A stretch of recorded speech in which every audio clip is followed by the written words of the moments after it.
Un travail à quatre mains, où la force du métal rencontre la subtilité de deux âmes d'artistes. Derrière les masques, Alex et Manon, depuis leur rencontre il y a 3 ans, ils ont uni leurs talents en une seule énergie créatrice.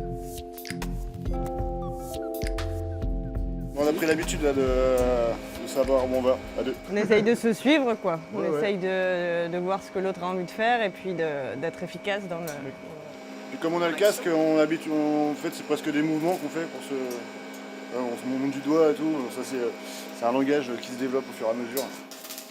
Un travail de patience.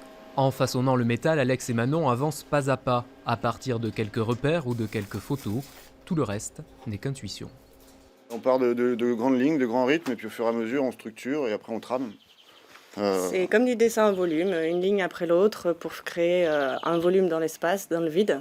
Et ensuite on remplit. On enlève, on rajoute jusqu'à ce qu'on soit content.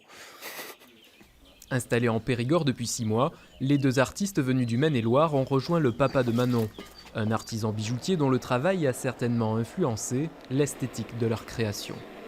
Le tressage, la trame, c'est vrai que dans pas mal de collections de bijoux, on retrouve un petit peu nos trames de sculpture, donc il y a forcément quelque chose, ouais, un lien.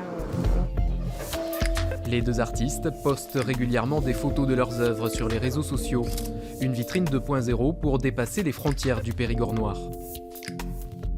On a eu pas mal de retours, des gens qui nous ont contactés, des galeries. Ça permet d'avoir contact avec des gens dans lesquels voilà, on n'aurait pas de contact autrement, quoi. Ça casse un peu les barrières sociales. Repérés par un galeriste parisien, Alex et Manon seront à l'honneur Place des Vosges dans quelques semaines. Une exposition au Portugal est aussi prévue à la fin du mois.